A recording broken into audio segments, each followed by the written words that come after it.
드럼 치시는 분 어디 계세요? 안 이랬어도 돼요. 네, 네. 어느 교회시죠? 금남교회. 네, 집사님이세요? 네, 우리 집사님 감사로 한 박수 보내십시오. 네, 우리 교회도 집사님 같은 드럼머가 없어요. 너무 잘 치시는 것 같아요. 네, 감사하고요. 앞에서 찬양팀 찬양 인도하시는 분 누구시지요? 마이크 잡고 기도도 인도하시고. 장로님이세요? 저는 목사님인 줄 알았어요. 예, 목사도 보통 목사가 아니고 부흥사처럼, 예, 저를 대신해서 앞에 막 좀 속된 표현으로 칩니다만 다 달구어 놓으셨어요. 우리 장로님 감사 박수 한번 보냅시다. 우리 반주하시는 키보드와 피아노 반주자들은 어디 계시나요? 네, 사모님들이세요? 권사님이고 사모님이시고 장로님 부인이시고, 네, 그리고 앞에 나와서 찬양 함께 마이크 들고 찬양하시는 분들 우리 감사로 한번 박수 보내주시기 고맙습니다. 네, 첫날에 우리 목사님들이 준비하셨고 어제는 또 구야교회 우쿨렐라 우주 여신님들께서 해주셨고, 오늘은 우리 대한교회 권사님들 핑크가 너무 좋아요. 어울려요. 저는 모르고 왔는데 저도 핑크예요. 네, 그렇죠? 네. 아무튼 권사님들 안내하시고 오늘 특순까지 해주셔서 우리 감사의 박수 한번 보낼까요? 네, 고맙습니다. 우리 세상은요,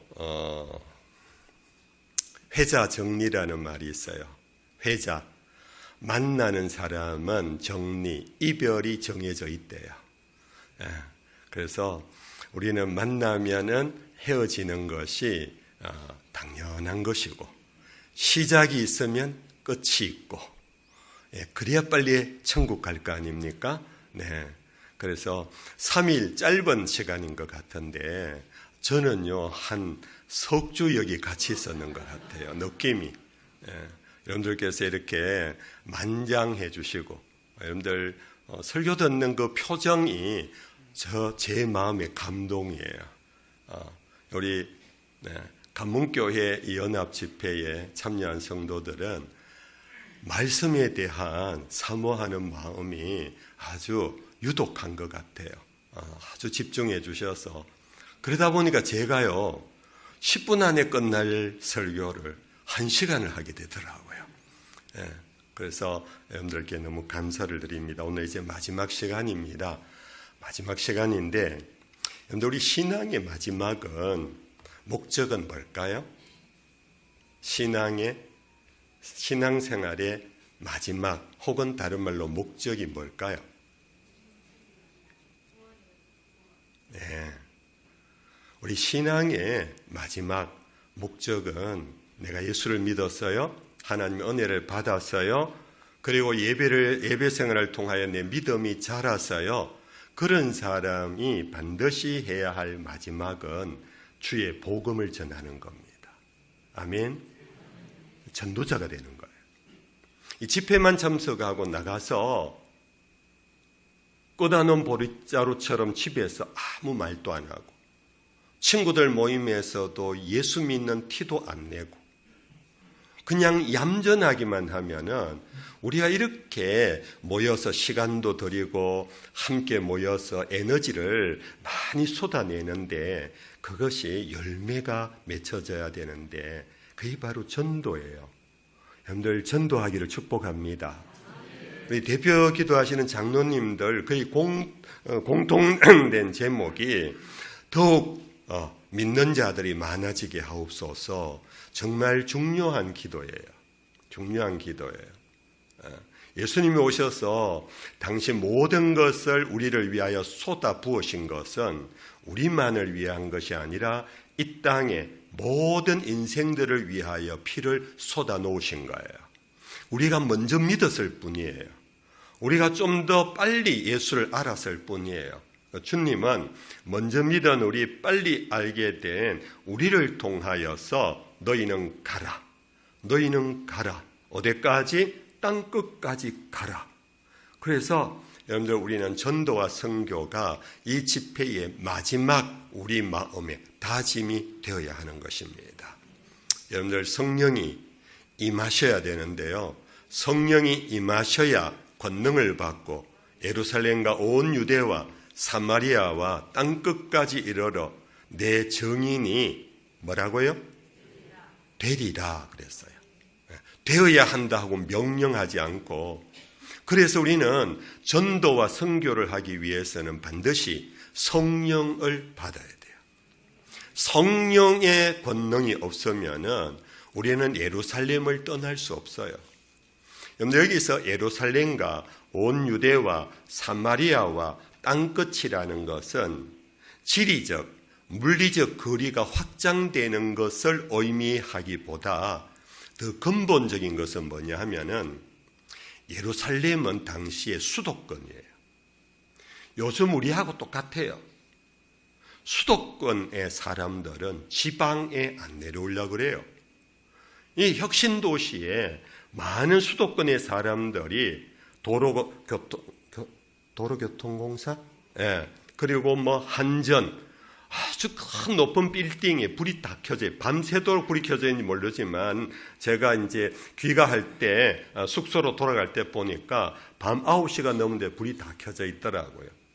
그분들이 이 혁신도시가 세워지기 전에는 다 다른 데서, 주로 수도권에서 살던 사람이 과거에 우리 노 대통령께서 지방화 정치를 하면서 대구에도 혁신도시가 있어요.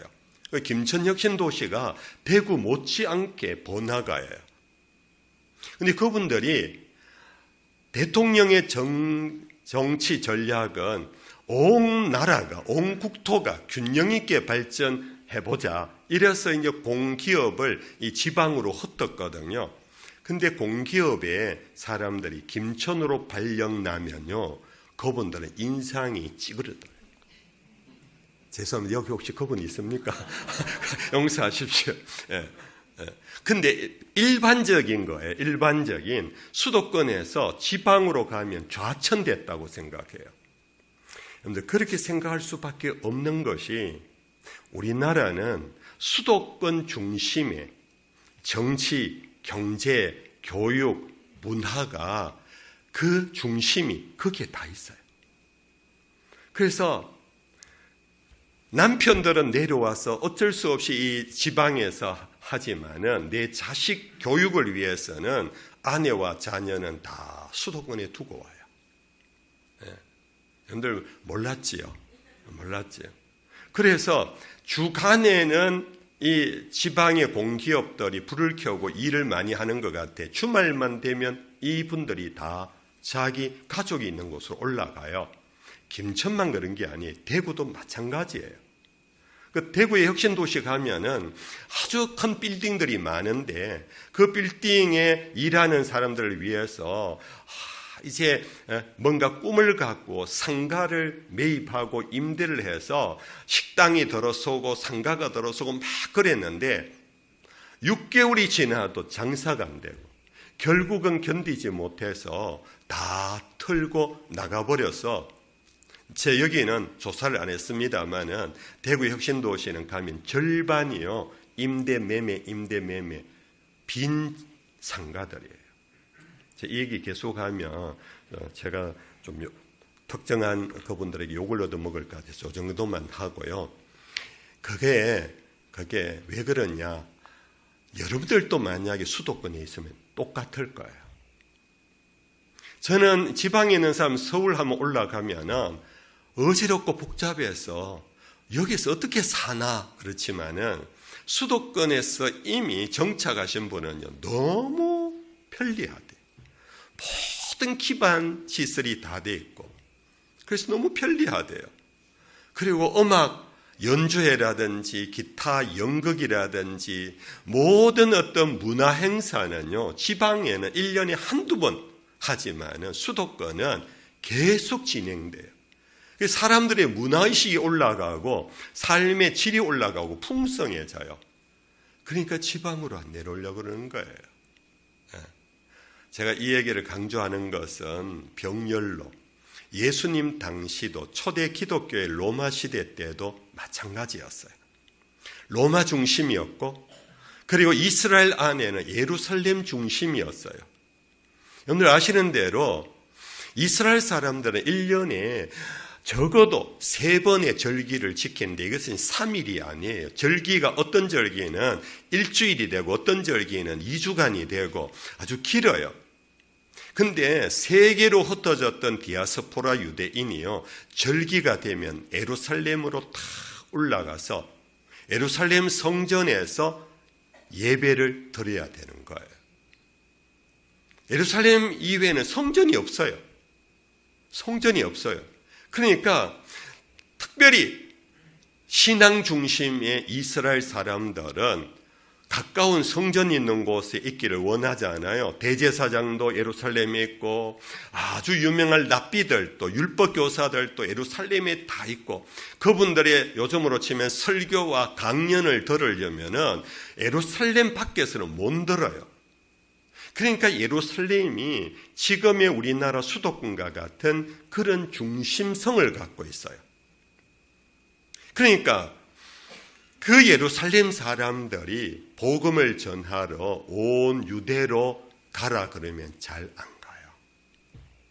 예루살렘은 상대적으로 지금처럼 도로가 잘 닦여져 있어요. 수도가 잘 놓여 있어요. 모든 상거래가 잘 되어 있는데 유대 땅은 조금만 벗어나면 죄송합니다. 김천 혁신도시 조금만 벗어나니까 벌판이잖아요. 그와 같은 것이 바로 온 유대라는 의미예요. 사람들이 안 가는 거예요.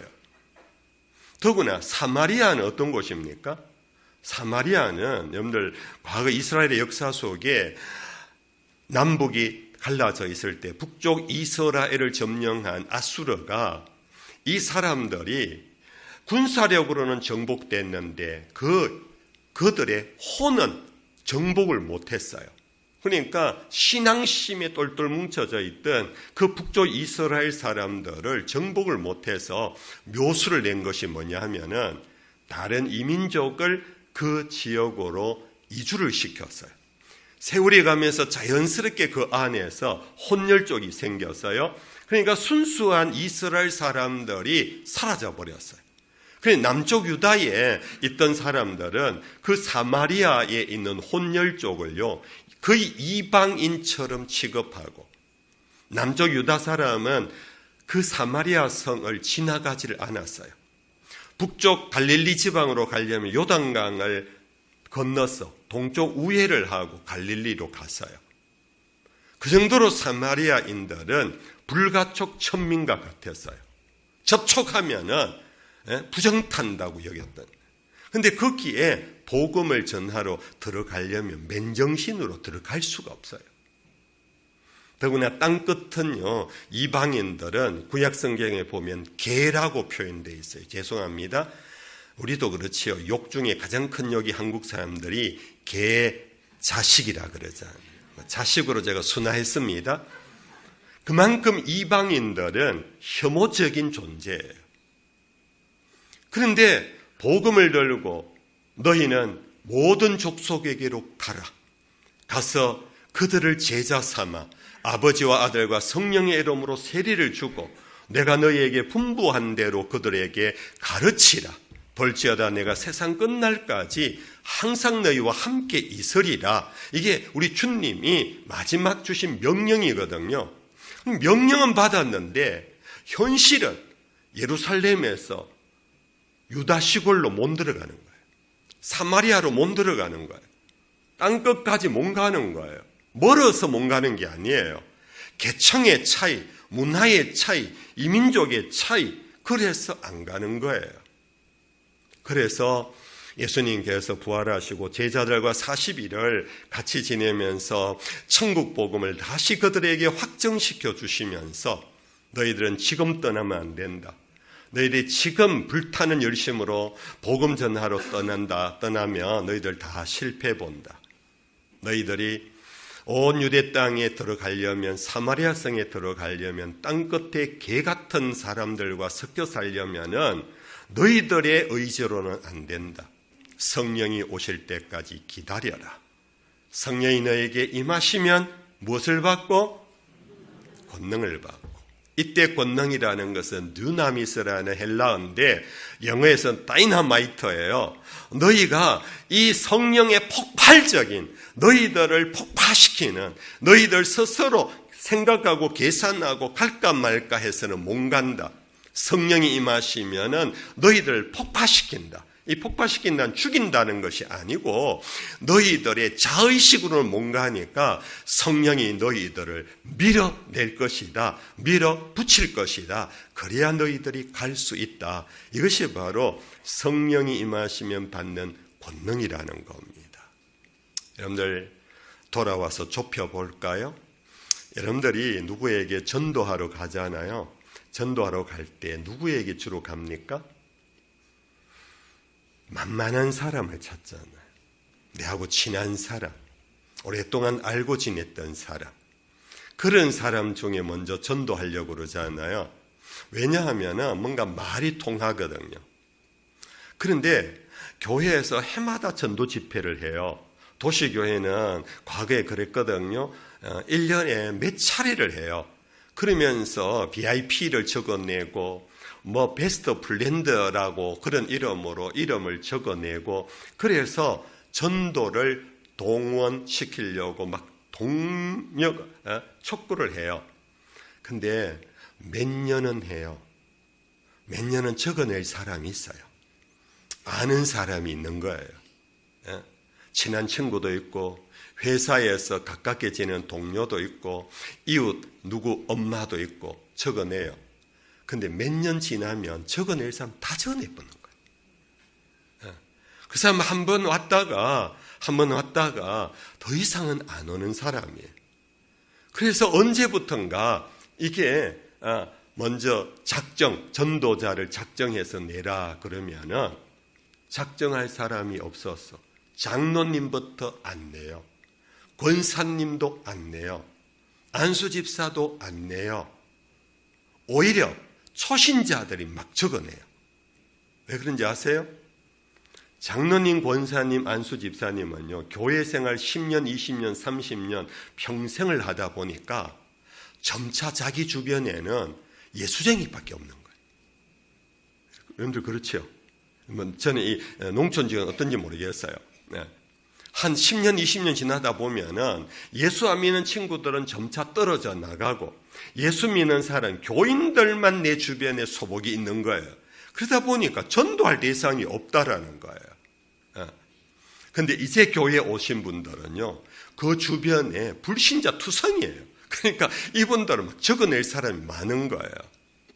그래서 어느 때부터 한국교회가 전도가 동력을 잃어버렸어요. 전도가 가장 힘든 일이 되어버렸어요. 전도에 대한 패배의식을 갖고 있어요. 그러면서 사회 속에 이런저런 일로 인해서 우리 기독교회 이미지가요, 불신자들에게 너무 추락되어 있어요. 작년에 어느 언론기관에서 종교 호감도 조사를 했는데 여러분들이 자기가 종교인이 아닌 사람들에게 호감도 조사를 했는데 어느 종교에 가장 호감이 갑니까? 했더니 52%가 불교라고 했어요. 2등은 48%로 천주교였어요. 그러면 우리 개신교는 셋째는 될 줄 알잖아요. 근데 3등이 17%로 원불교였어요. 근데 원불교가 뭔지 아나요? 우리도 모르는 원불교가 우리보다 일반 사람들에게도 호감을 준대요. 우리 개신교는 얼마냐? 14%래요.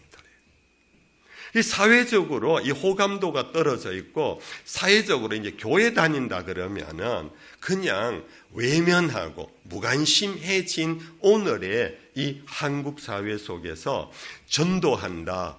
이것이 우리 교인들이 거의 패배의식에 사로잡혀서 이제 불가능이라고 이야기해요. 가서 얘기하면 저 예수님이 또 와서 전도하려고 그런다.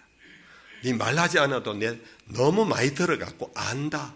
예수 믿으라며 예수가 하나님 아들이라고 그러되 그분이 십자가에 죽었다며.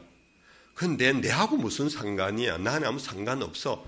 나름의 우리가 얘기하려고 하는 걸 우리 사람들 다 알고 있어요. 그러니까 이제 마지막 남은 수단은 그래, 나는 니인데 더 이상 가르칠 게 없다. 우리 교회 목사님이 너무 말씀에 능하니까 한 번만 와서 우리 목사님의 설교를 한번 들어봐라. 우리 목사님하고 상담 내가 주선해 볼게. 네 어려운 일 있으면 우리 목사님하고 상담해 볼래? 이게 이제 마지막 어떤 수단인데 세상 사람들은요, 개신교 목사를 만나기를 두려워해요. 거리를 둬요. 뭔가 모르게 가까이 하기에는 먼 당신처럼 여긴대요. 예. 그러니까 우리 이제는 지금 2026년도에 여러분들 이 지역의 장로님들도 믿는 자가 더 많아지게 하옵소서 하는 소망은 있고, 도시교회나 한국교회가 이제 여기서는 끝나면 안 됩니다 하고 전도하려고 그러는데 교인들은 패배의식에 사로잡혀 있는 이 문제를 어떻게 풀어갈 수 있을까? 어떻게 풀 수 있을까? 생각해 봐야 돼. 고민해 봐야 돼요. 내 예수 믿으라고 하고 안 오면 뭐 지 탓이지 뭐. 내 할 일만 내가 하면 되고 내 사명은 다 끝났고 믿고 안 믿고는 지 할 탓이니까 뭐 그렇게 생각하고 말 문제입니까? 하나님은 우리를 구원하기 위하여 너 믿을래 안 믿을래? 라고 저 하늘에서 얼음장 때리신 분이 아니세요.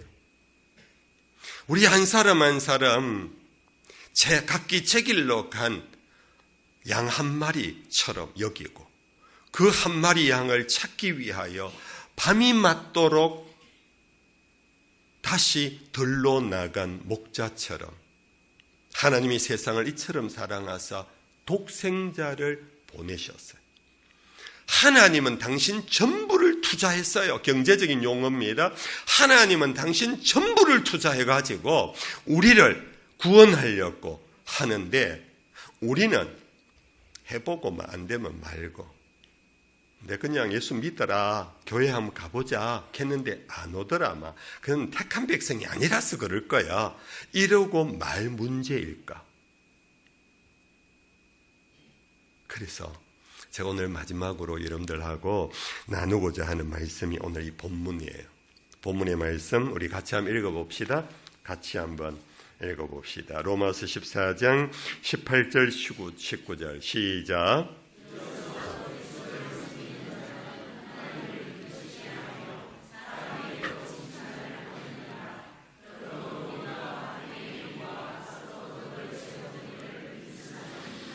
이로써 그리스도를 섬기는 자는 그리스도를 섬긴다라는 것은 바로 섬긴다의 핵심은 예배한다 그 뜻이에요. 그리스도를 예배하는 자는 우리 가운데 목사가 있고 장로가 있고 권사가 있고 집사가 있고 직분 따라 섬기는 일은 각기 다르지만은 우리는 동일하게 한 하나님을 예배합니다. 아멘. 그래서 그리스도를 예배하는 자는 그리스도를 섬기는 자는 우리 모두에게 예외 없이 공통된 두 가지가 있어요. 첫째는 하나님을 뭐한다? 하나님을 기쁘시게 한다. 하나님을 기쁘시게 한다. 여러분들 우리가 웨스트민스터 신도 개요의 소요리 문답에 사람의 인생에 제일 되는 목적이 무엇입니까? 이걸 배워야 이걸 답을 해야 세례를 받아요. 자, 답해 보십시오. 인생의 제일 되는 목적이 뭡니까? 하나님을 영화롭게 하며 그로 인하여 영원히 즐거워하는 것입니다. 이게 바로 여기에 이 말씀이에요. 우리 모든 사람의 공통된 기본적인 책무는 하나님을 영화롭게 하는 것, 하나님을 기쁘시게 하는 거예요. 그러면 첫날부터 여러분들 반복해서 제 설교 속에 나온 게 있습니다. 하나님을 기쁘시게 하는 첩경이 뭡니까? 그렇지요. 믿음이 없이는 하나님을 기쁘시게 하지 못하나니, 이 말은 거꾸로 하면은 믿음을 가진 자는 하나님을 기쁘시게 한다. 아멘. 그러므로 우리는 하나님을 기쁘시게 하는 데는 이미 합격을 다 하신 분이에요. 하나님을 기쁘시게 하는 믿음이 있으니까.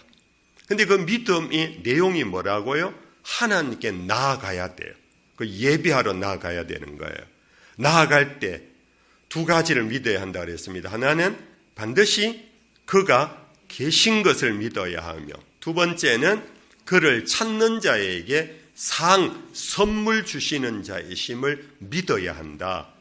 어린아이처럼 내가 아빠하고 집에 왔는데 아빠가 있을 거라고 믿고 와서 아빠를 찾으면 아빠가 선물을 주신다. 그처럼 순진하고 순수하게 하나님께 나와 예배하는 것이 우리 모두의 믿음이고, 그것이 하나님을 기쁘시게 하는 출발점이에요. 근데 이 믿음으로 우리가 누리는 것은 구원이에요. 그렇죠? 우리가 믿는 자는 하나님이 의롭다 하심으로 하나님이 당신의 자녀 삼아서 우리를 구원하시는 거예요. 그러면 나는 믿음으로 구원받았는데 다른 사람은 어떻게 예수에게로 이끌어 올 수 있을까? 나 믿어. 내가 믿는다고 외치면 그 사람들 올 수 있을까요? 그 사람들 그럽니다. 야, 하나님 믿으면 구원을 준다는데 내 믿어라, 내 10원 줄게. 옛날에 아이들의 장난이었어요. 그래서 우리는 내 믿음을 이게 전부라고 여기지 말고, 두 번째가 뭡니까? 그리스도를 섬기는 자는 하나님을 기쁘시게 할 뿐 아니라, 따라합시다, 사람에게도 칭찬을 받느니라. 자, 이제 결론은 나왔어요. 여러분들, 우리가 예수를 참 믿으면 하나님이 기뻐하세요. 동시에 이 참 믿음이 다른 사람에게 칭찬받는 믿음이 되도록 해야 합니다. 영국의 20세기에 최고의 학자 중에 한 사람, 버트란트 루셀이라는 분이 있어요. 이분은 역사가이면서 특별히 철학의 역사를 집대성한 서양 철학사라는 책을 1200페이지짜리 책을 내어서 이것으로 많은 이 학계에 영향을 미친 분이에요. 이분은 히랍의 철학자부터 시작해서 현대 철학자까지 꿰뚫고 그 책에서 그 사람들의 철학을 다 설명하고 있어요. 그런 중에 초기 기독교 편이라는 것이 약 한 30페이지가 나와요. 초기 기독교 편, 기독교 철학에 대한 기본에 대한 소개를 하는데, 그것이 초기 기독교의 역사를 언급하고 있어요. 제가 그것을 그냥 간단하게 여러분들에게 소개하면 이런 내용이에요. 그리스도인들에게 어떻게 해서 갈릴리 어부의 종교가 중건동을 지배하고 정복했던 로마 제국, 모든 길을 로마로 통하는 그 위대한 제국을 무너뜨리고 정복하고 그 로마 사람들이 기독교를 국교로 삼게 되었을까? 이 질문을 던지면 그리스도인들은 이렇게 답한다. 그것은 오로지 성령의 역사였다고. 아멘? 맞아요. 우리는 그렇게 답을 해야 돼요. 성령의 권능이 없으면 우리는 앞서 말씀드렸지요. 예루살렘에서 유다 땅으로 못 가요. 시골로 못 내려가요. 그래서 그리스도인들은 공통적으로 답을 그렇게 한대요. 그러나 나는 역사를 연구한 학자로서 초기 그리스도인들이 어떻게 소수가 그 다수의 제국을 정복했는가를 살펴보니 나는 성령을 모르는 사람이니 나의 지식으로 표현하자면 그것은 당시 소수의 그리스도인들이 로마 사람들을 감동시켰기 때문이래요. 하녀들이 여주인을 감동시켰대요. 머슴들이, 노예들이 자유인, 주인들을 감동시켰대요. 무지한 어부들이 아주 높은 지위에 있는 학자들의 마음을 감동시켰대요. 힘없는 나약한 질그릇 같은 그리스도인들이 로마 장군들을 감동시켰대요. 무엇으로? 그들의 삶으로. 하녀들이 힘들고 어려운 일을 하면서도 그들은 불평원망하지 않더라. 그것이 예수를 믿는다라는 하녀에게서 발견한 거예요. 하녀들, 노예들이 얼마나 많았겠습니까? 근데 다른 노예들은 막 힘들어 죽겠다 그러고 나는 할 만큼 했다 그러고 글피다면 게으름 부리고 그냥 앉자 눕자 졸자 하는데 좀 센 말로 저놈들 때려 죽일 수도 없고, 이것이 노예 근성에 사로잡힌 사람들의 모습인데, 그리스도인 노예들은 자기 할 일을 스스로 한대요. 성실하대요. 맡은 일에 대하여 끝까지 하는 책임감이 있대요. 그리고 아래 사람은 내적에요, 주인을 눈을 잘 속여서 어떻게든 이렇게 해서, 자, 요즘으로 치면 적은 봉급으로 못 사니까 어떤 불의의 돈을 모으는데, 그리스도인들은 거짓이 없었대요. 이것이 하루 이틀이 아니고 그것이 세월이 가면서 그리스도인들의 삶이 다른 사람과 다른 것을 보았다는 것. 그것이 더 확장되면은 노예나 머슴이나 하녀들뿐만 아니라 상거래하는 그리스도인들, 그리고 나름대로 사회활동하는 그리스도인들 누구를 만나든지 그들은 우리 로마 사람들보다 월등하더라. 로마는 위대한 제국을 만들어서 이제는 모든 것이, 자기들은 농사짓지 않아도 생산하지 않아도 전리품으로 갖고 와서 그들은 풍요한 삶을 누렸어요. 풍요한 삶을 누리니까 자기들이 노동하지 아니하고 길쌈하지 아니한 것이 창고에 막 쌓이니까 사람들은요, 죄의 본성이 뭡니까? 먹자 마시자 자자. 도덕적 윤리적 타락이 온 거예요. 로마가 목욕탕 문화가 세계에서 가장 화려했던 것이 고대 로마라 그러거든요. 죄송합니다. 목욕탕 문화라는 것은 상징적인 것입니다. 엄난과 태폐가 로마 사회에 힘센 사람일수록, 가진 사람일수록 쾌락과 즐거움에 빠져 있었던 거예요. 그런데 자기 수하의 사람 중에 그리스도인들의 삶은 그들은 적은 것으로 만족했고 일용할 양식으로 감사했고, 그들은 쾌락과 퇴폐에 빠지지 아니하고 그들은 자기가 믿는 하나님 앞에 일어나서 기도하면서 살아가더라. 이게 버트란트 러셀이요, 바로 로마를 정복한 기독교회의 힘이었다고 해석했던 겁니다. 우리는 끝까지 성령의 역사였다고 우리는 고백하고 찬송해야 합니다.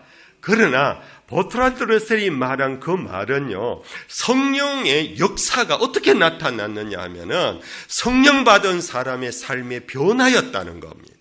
성령 받은 사람이 산기도 가서 방언하고 예언하고 환상 얘기하고 있는 게 아니고, 성령으로 충만한 사람은 자기를 절제하고 온유하며 겸손하고 오래 참으며 기뻐하며 사랑하고 양선하며 이러한 삶으로 삶의 변화가 일어나니까 결국은 우리의 고백도 맞는 말이고 그 열매로 평가한 러셀의 평가도 맞는 말인 거예요. 성도 여러분들, 오늘 사도 바울이 러셀의 학자의 얘기가 아니라 러셀이 말하기 전에 사도 바울이 이렇게 말했어요.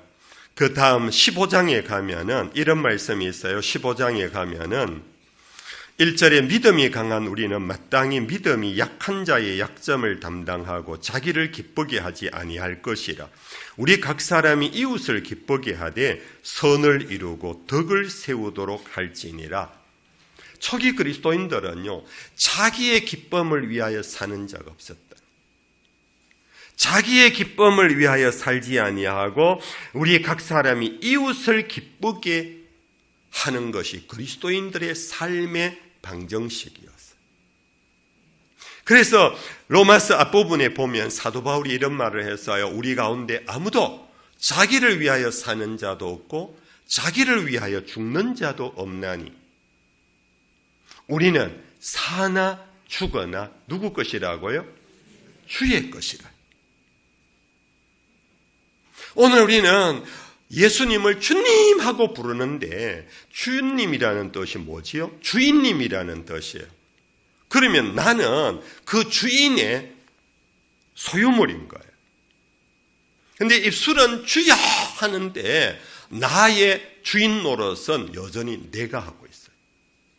내가 결정하고 내가 판단하고 내 고집대로 살고 내 습관대로 살고 이 문화 세상 돌아가는 그 모습 풍류대로 문화대로 따라가 살면서 우리의 입에는 여전히 거짓된 부르짖음 주님을 찾고 있으니 어떻게 장사하는 것도 아니고 생명을 구원하는 이 일이 거짓된 입술로 거짓된 모습이 어떻게 죽어 있는 영혼을 살려낼 수가 있겠는가?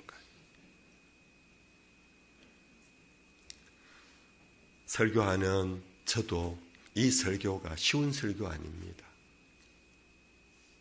이러한 삶은 누구에게나 너무 어려운 거예요. 우리는 본능적으로 자기 중심성이 있어요. 흔히 말하는 말로 팔이 안으로 굽지 밖으로 굽냐. 그러니까 항상 me first. 나 먼저. 욜로 문화가 그거잖아요. me first. 내가 먼저 배불러야 되고 내가 먼저 평안해야 되고 내가 먼저 부자가 되어야 되고 그러다 보니까 항상 나를 기쁘게 그러니까 나의 행복을 추구하며 사는 것이 모든 인간들의 삶의 목적인데 우리 그리스도인들도 예외 없이 그 길을 질주하고 있다. 그러니까 세상 사람들이 우리가 자기들하고 똑같다는 거예요. 단지 교회 다니는 것뿐이지 다른 게 없는 거예요. 그러니까 예수 믿자 하는 것에 감동을 못 주는 거예요. 초기 기독교인들은 자기를 기쁘게 하는 자가 아무도 없고 이웃을 기쁘게 하며 하나님을 기쁘시게 하는 복음을 위하여 자기를 내려놓는, 그래서 사도 바울은 갈라디아서 2장 20절입니까? 내가 이제 그리스도와 함께 십자가에 못 박혔나니 그런즉 이제 내가 산 것이 아니요 내 안에 그리스도께서 사신 것이라. 나는 예수와 함께 십자가에 이미 죽었다는 것을 선언해요. 그러나 내 안에 죽음으로 그리스도께서 살아있다. 그럼 내가 육체 가운데 사는 이유와 목적은 뭐냐? 나를 사랑하사 나를 위하여 자기 몸을 버리신 하나님의 아들을 믿는 믿음 안에서 사는 것이다. 할렐루야. 여러분들, 이것이 제가 첫날 우리에게 꼭 있어야 할 세 가지 중에 바로 세 번째, 제가 이 빠뜨리고 가면 안 되잖아요. 이게 결국 오늘 마지막 설교예요. 믿음이 반드시 있어야 돼요. 그리고 오전 공부의 기도란 소망의 행위가 기도예요. 그리고 선교, 전도가 뭐냐 하면은 사랑이에요. 사랑이란 you first예요. me next. 나 다음에 할게. 당신이 먼저 해. 여러분들 죄송합니다. 결혼하신 여러분들 대부분 여러분들 결혼하셨잖아요. 결혼할 때 사랑해서 결혼하셨지요? 그때 어떻게 했습니까? 어떻게? 사랑하는 그 님을 먼저 세웠어요. 차문도 열어줬어요. 의자도 빼줬어요. 그랬지요? 그래서 그 여인을 내 아내로 맞이했어요.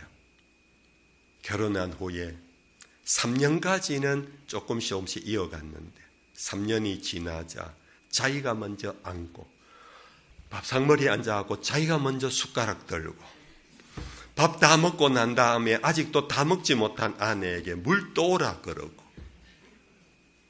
그는 이미 순수한 사랑은 끝난 거예요.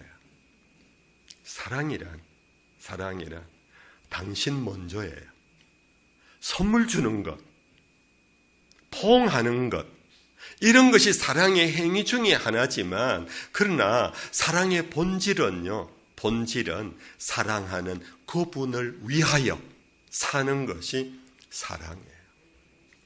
우리가 하나님을 사랑한다면 하나님이 우리를 사랑하기 전에 먼저 하나님 우리를 사랑하셔서 우리를 위하여 독생자를 주셨던 것처럼 우리가 이제 하나님의 사랑을 하겠다고 나선 사람은 하나님의 기쁨이 되려고 살아가는 것, 하나님의 원하시는 그 뜻을 이루어 드리려고 하는 것, 그것이 전도와 선교인데 전도와 선교의 현장에서는 그 사람을 중심해서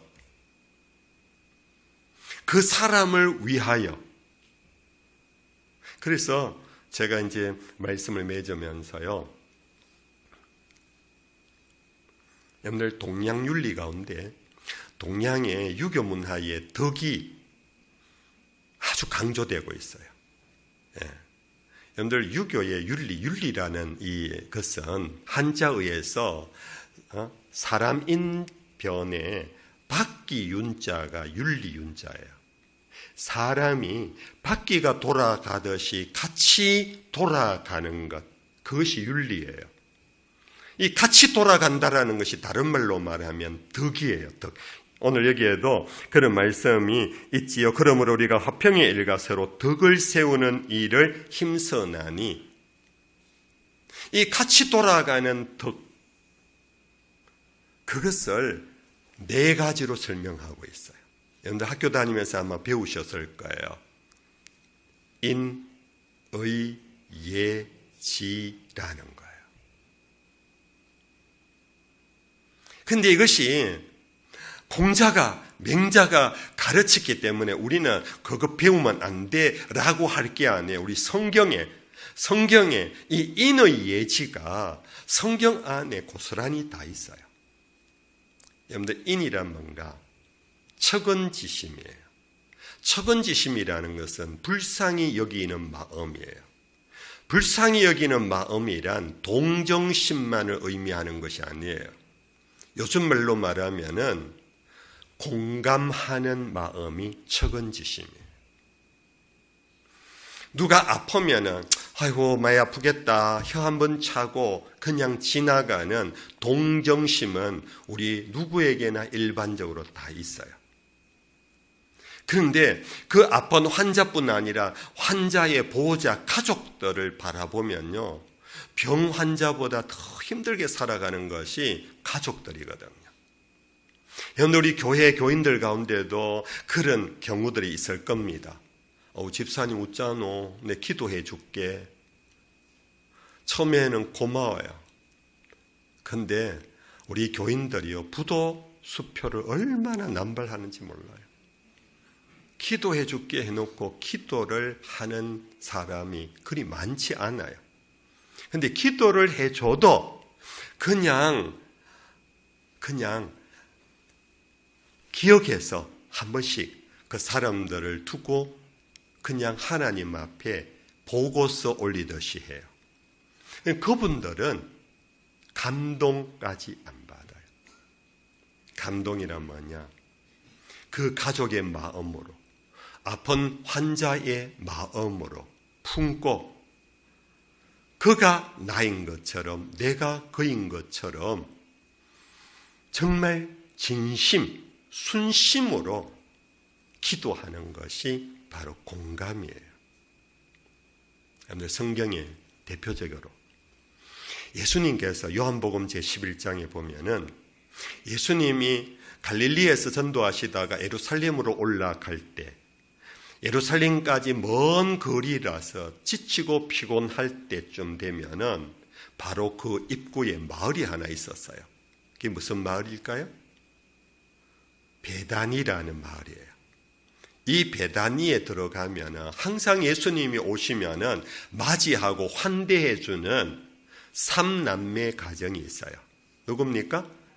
마리아와 마르다와 오라비, 나사로. 근데 어느 날 이 오라비가 병이 들었어요. 이젠 다 죽어가는 거예요.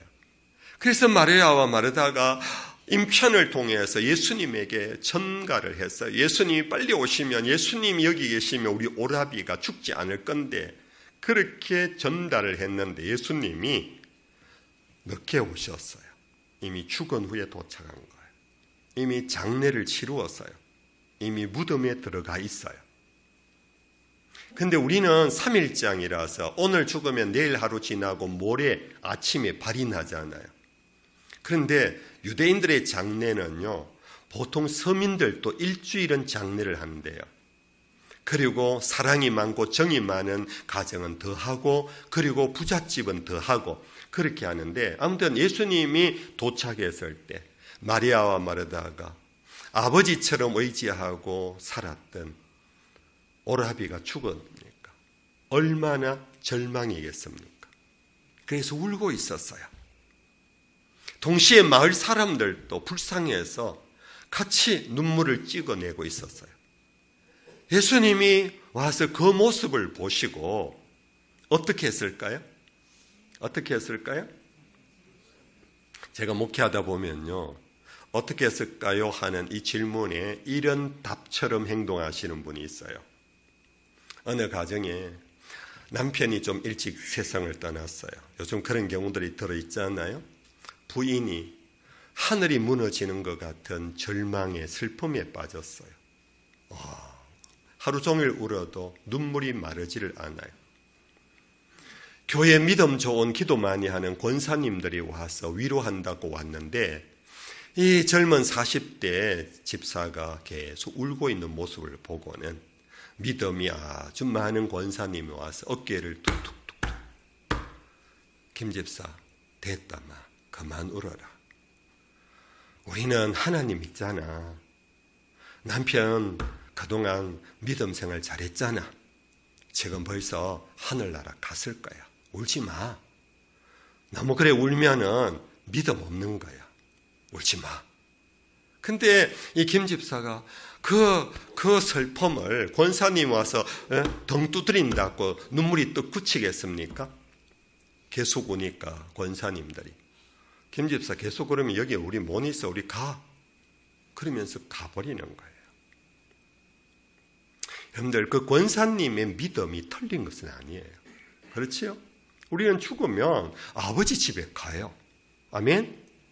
그러므로 죽음을 넘어선 소망이 우리에게는 다 있어요.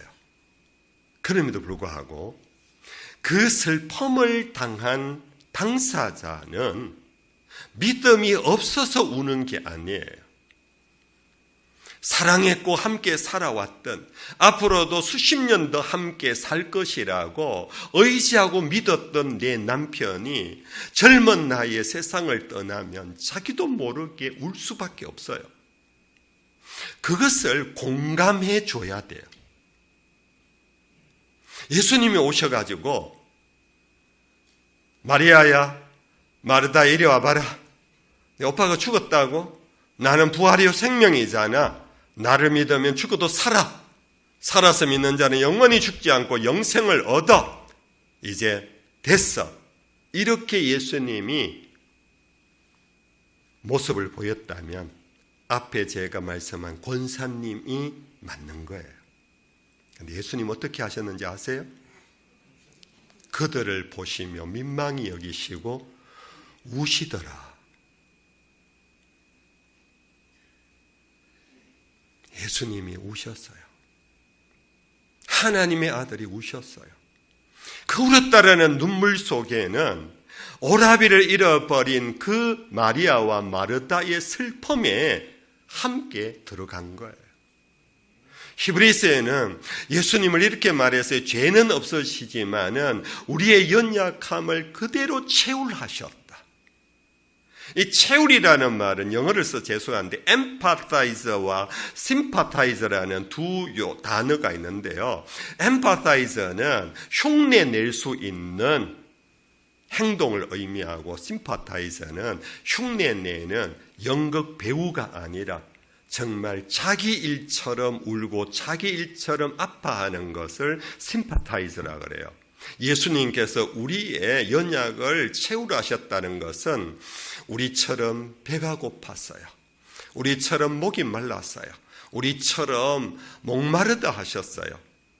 그런 모습대로 예수님은 연약한 자, 슬픈 자, 가난한 자의 친구가 되실 뿐 아니라 나누어주는 구제자가 아니라 함께 우시는 분이셨어요.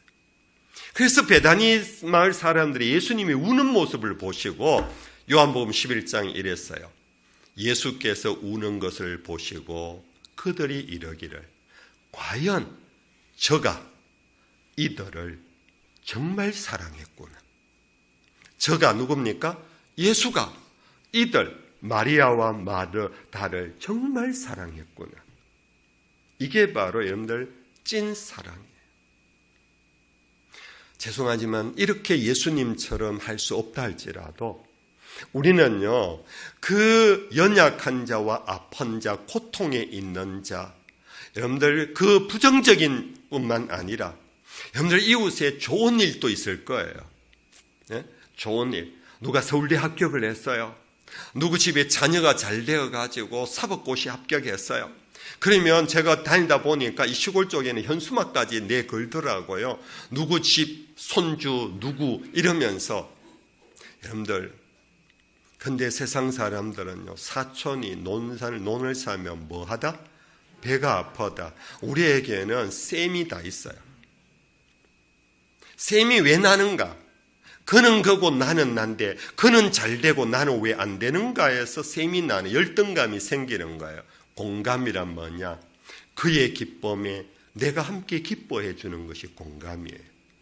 그래서 우리는 진심으로 가식적이 아닌 집사님 정말 축하한다. 어떻게 집사님은 아이를 잘 키워서 수도권에 있는 대학에 그래 합격을 시켜. 정말 잘 됐어. 나라도 잔치하고 싶어. 그런 마음으로 표현해 주면요, 여러분들 그런 경험이 만약 있다면 아실 거예요. 정말 그 사람이 좋아 보여요. 내가 울 때 함께 와서 울어주는 사람 정말 좋아 보여요. 내가 좋을 때 함께 정말 좋아해 주는 사람 정말 내 마음에 잊혀지지 않은 사람이에요. 그런 사람을 일컬어 뭐라 그럽니까? 진국 같다 그래요. 여러분들 우리는 입으로 전도하는 데는 이제 한계에 부딪혔어요. 우리가 지식으로 예수를 가르치는 것은 그 사람들도 기본적인 것 다 알아서 힘들어요. 우리는 성령의 권세를 받아 내 힘으로는 안 되지만 성령이 예루살렘에서 사마리아에 들어가는 것처럼 불가촉 천민이어서 접촉할 수 없는 사람이라고 여기지만 성령이 오시면 예수님처럼 사마리아 여인에게 물 좀 달라 하고 그렇게 가까이 갈 수 있는 것처럼 이 측은지심, 공감의 사랑이 있을 때 사람들은요, 그 사람들이 힘들 때 있잖아요. 여러분들 보고 어이 니 언제 교회 가노? 왜? 교회 가려고? 좀 겹년 찍으니까 그냥 물어보는 거다. 그래도 여러분들 이미 먼저 묻는 사람은 이미 이미 마음이 시작된 거예요. 물음당하는 사람은 정말 좋은 사람이에요. 여러분들 물음당하는 사람 되기를 축복합니다. 끌고 오려고 하지 말고 물음을 당하세요. 언제 교회 가면 되노? 어떻게 예배 어떻게 드리면 되냐? 네가 믿는 예수 내가 믿으면 될까? 나도 이제 시작해도 천국 갈 수 있을까? 아이고 아무개 엄마야, 내가 볼 때 참 힘들게 사는데 당신 어떻게 짜증을 안 내? 야, 어떻게 너 교회 다니면 짜증이 안 나는 거야? 그런 질문을 받을 수 있어야 돼. 그것이 바로 여러분들 이제 마지막 남은 성령의 권능 속에 우리가 행해야 하는 전도와 선교의 전략이에요. 두 번째는 수오지심이에요. 수오지심, 그것은 부끄러워할 줄 아는 마음이에요. 덕이요 그냥 선을 베푸는 것만 덕이 아니에요. 여러분들 부끄러워할 줄 아는 순수하고 순진한 사람이 되십시오.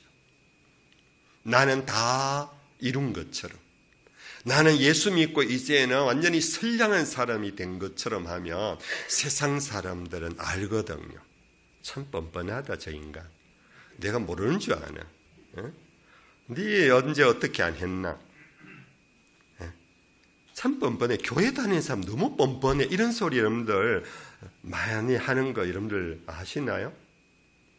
왜 뻔뻔하냐 그러면은 예수 믿은 지 오래되면은 자기도 모르게 뻔뻔해지는 것이 어떤 의미에서 믿음이 좋아져서 그래요. 나는 하나님 의롭다 하시고 나 하나님의 자녀야. 뭐 거기서 그냥 천국 티켓 딱 쥐고 있는 사람처럼 여기는데요. 우리는 천국 갈 때까지 계속해서 우리는 주여 나를 불쌍히 여기소서. 나는 죄인입니다. 천부여지옵소서 손들고 옵니다. 주님 나 외면하지 마시고 오늘도 내 손을 붙잡아 주옵소서. 나는 연약합니다. 오늘도 쓰러졌습니다. 오늘도 넘어졌습니다. 여러분들 우리는 그것을 하나님 앞에만 고백할 것이 아니라 살면서 가정에서 예수 안 믿는 남편에게, 아내에게, 부모에게, 자식에게 여러분들 다 서로가 잘못할 때 있잖아요. 그러면 여보, 내 정말 미안해. 매번 일은 정말 내가 잘못했어. 여보, 용서해줘. 여러분들 이것이요, 남편을 얼마나 감동시키는지 압니까? 아내를 얼마나 눈물 짓게 하는 줄 압니까? 제가 목회하다 보면요, 남편들이 한두 번 와서 정말 목사님 너무 답답해서 목사님인데 좀 답을 구합니다. 제 아내 권사 아닙니까? 근데 우리 아내는 교회 가면은 늘 울고 오는데 무슨 죄가 그렇게 많은지 또 오늘 또 울고 오더라고요. 그런데요, 제 인대는 한 번도 미안하다 소리를 안 합니다. 물론 내가 더 잘못할 때도 있지만은 어떨 때는 분명히 이거는 아내가 고집부리고 아내가 잘못 결정해갖고 잘못된 일인데, 그런데도 불구하고 목사님 우리 마누라는 미안하다 소리를 안 합니다. 죄송합니다. 여기 있는 권사님, 집사님들 그냥 성령이 감동하시면 들으십시오. 여러분들 우리는 마음을 낮추어야 돼요. 그래서 여러분들 내가 죄인임을 인정할 때 세상 사람들은 우리의 순수함을 보고 그들은 우리를 보면서 마음에 씻어냄, 그걸 뭐라 그러죠? 정화작용을. 저 사람은 산소 같은 남자다, 산소 같은 여자다, 상큼하면서도 하지만요, 우리 교인들이 아이고 제가 주차할 자리를 빼앗았지요. 미안합니다. 아이고 제가 너무 급해서 여기에 주차를 해버렸습니다. 제가 얼른 뺄게요. 이래야 되지. 와갖고 뭐 내가 잘못했는데 여기 당신 땅입니까? 아니, 물론 당이라 해도 내가 급해갖고 잠시 주차했는데, 아니, 그렇게 인상 쓰면 어쩝니까? 이래버리면요, 나중에 기회가 있어갖고 교회 가자 그러면은 그 인간, 그런 인간 따라 내가 교회 안 가. 그러는 거예요. 여러분들, 우리는 이웃에게 항상 여러분들 사과할 때 적시하셔야 돼요. 미안하다는 말을 적시해야 돼요. 여러분들, 밀양이라는 영화를 아시지요? 오늘 마지막 날이라서 영화 얘기도 좀 할게요. 용서하십시오. 밀양, 전도연이가 나오는 그런 영화잖아요. 전도연이가 남편을 잃었어요. 하나밖에 없는 자식 데리고 살아가는데 이 자식을 유괴해서 그 살인마가 죽였어요. 어떻게 해서 그 범죄인을 체포를 했어요. 감옥에 들어갔어요. 형을 살아요. 근데 이 남편을 잃고 아들을 잃었는데 아들마저 그렇게 흉측하게 죽임당한 거, 남편에 대해서는 자기가 이겨내는데, 우리 어머니들 다 그렇잖아요. 자식 문제는 자기 목숨을 거는 게 어머니들 아닙니까? 내 자식을 유괴해가지고 끔찍하게 죽인 그 살인마를 용서할 수가 없는 거예요. 근데 어느 날 주변의 사람이 교회 가자 전도를 했어요. 근데 전도가 통하겠어요? 속에 이런 원한을 갖고 사는데. 근데 누군가가 계속해서 전도를 하니까 시간이 가면서 어른 같았던 마음이 점차 녹아지기 시작했어요. 물론 하나님의 은혜가 임했겠지요. 그래서 교회를 다니기 시작했어요. 그러면서 은혜까지 받았어요. 은혜를 받으니까 내가 한 맺힌 그 원수, 내 눈에 흙이 들어가기 전에는 내가 결단코 그 인간 안 본다 했던 그 인간을 용서해 주려고 면회를 갔어요. 근데 그 살인마가 면회 신청을 받고 이렇게 면회소로 나오는데 얼굴이 환하게 돼갖고 웃으면서 나오는 거예요. 그 전도인이 깜짝 놀란 거예요. 저 인간이 이게 무기징역을 받고 이제 난 죽었구나 하고 절망 속에 있으리라고 생각했는데 싱글벙글 하면서 나오는 거예요. 그 전도인이가 너무 당황스러워서 놀라고 있을 때, 할렐루야, 자매님 사랑합니다. 전도인이니까, 제가 영화에 없는 거 조금 각색도 합니다. 영화 보신 분들, 저건 내가 본 영화하고 좀 다른데 그럴 수도 있어요. 전도인이 깜짝 놀래가지고 이 무슨 상황이야 이러고 있는데, 자매님, 제가 이 감옥에 와가지고 예수 믿게 됐어요. 예수님이 내 죄를 다 용서해 줬대요. 그래서 제가 예수님 믿고 난 다음에 나는 자유를 얻었어요. 할렐루야 이러는 거예요. 그 전도인이가, 아니, 죄는 내인데 지나놓고 네 죄를 누가 용서해 줬다고? 나도 용서 안 한 죄를 누구인데 용서받았다고? 그 순간 전도연이는 하늘의 문을 닫아버린 거예요. 내가 용서 안 해준 저 살인마를 하나님이 용서해 줬다면 나는 그 하나님 안 믿을 거야. 여러분들, 제가 영화를 그냥 조금 옮겨왔습니다만은 오늘 우리 그리스도인들 가운데 이 살인마와 같은 모습으로 나는 하나님에게 다 용서받았어. 그러나 내가 해결해야 될, 내가 용서받아야 할 사람이 있어요. 우리는 그들을 무시해버려요. 내 잘못을 무시해버려요. 그러나 예수님께서 이렇게 말씀하셨어요. 너희가 제물을 준비하여 제사를 드리러 성전에 올라가다가 형제와 화해할 일, 용서를 구해야 할 일이 생각나거든 제물을 그 자리에 두고 먼저 가서 그 형제와 화해하고 와서 제사 드려라. 여러분들, 우리는 하나님 앞에 용서받은 것은 하나님의 정권적인 은혜로 용서받을 수 있어요.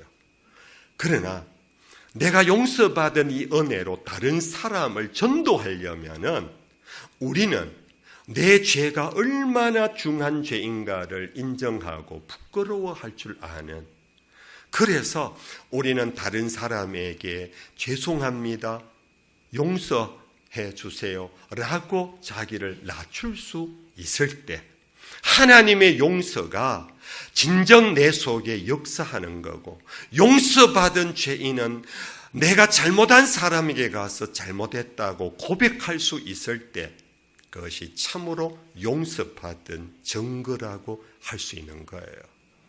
그래서 여러분들 가정에서 부부 사이에 사과하는 것을 주저하지 마십시오. 형제간에 사과하는 것을 인색하게 하지 마십시오. 이웃 앞에 걸핏하면 작은 일이라도 어르신 죄송합니다, 제가 어제 어르신을 못 알아보고 그냥 스쳐 지나갔습니다, 용서하세요 이러면요, 예수 안 믿는 나이 많은 어르신들은요, 이 사람 됐네, 이 사람 됐네.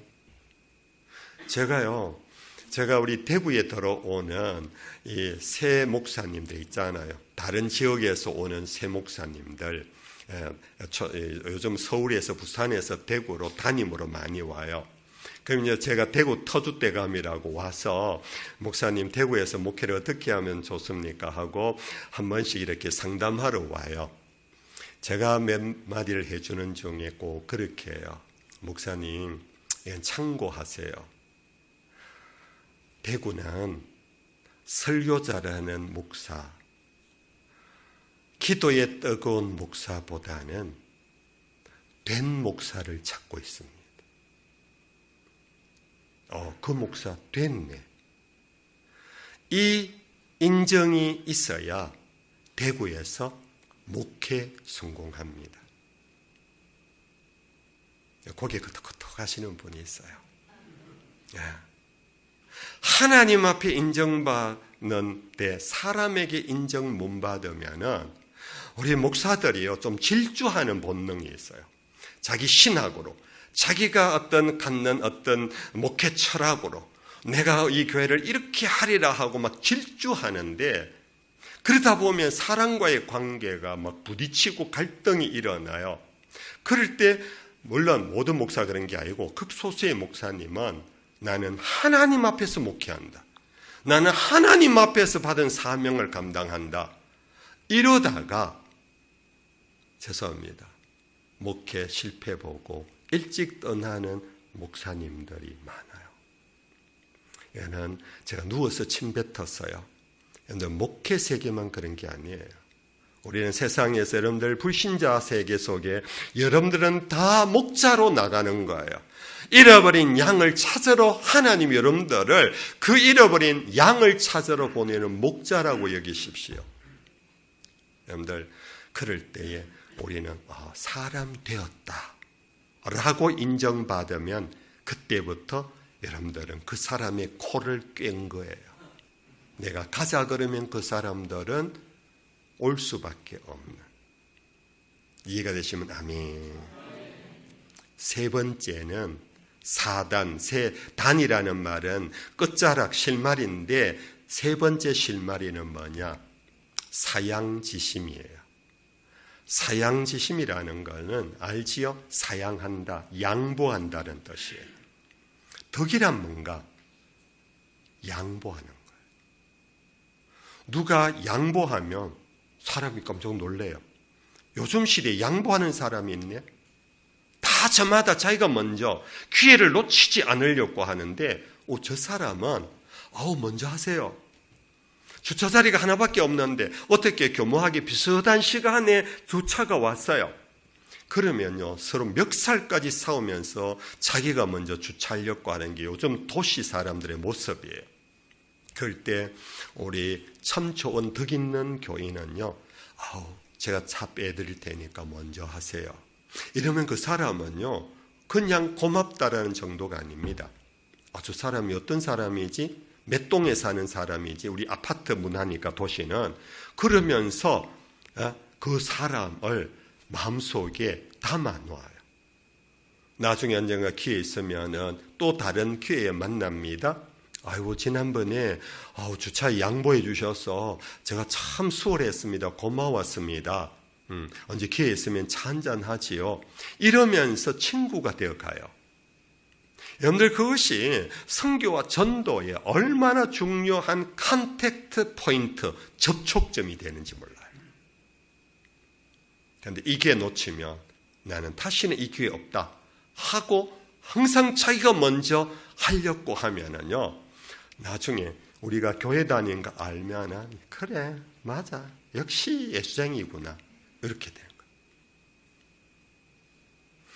여러분들 빌립보서 제2장에 사도 바울이 빌립보 교회에 보내면 편지에서 너희 가운데 성령의 어떤 권면이 있거든 너희는 마음을 같이 하고 뜻을 합하여 남을 나보다 낫게 여기라. 그 말씀이 있어요.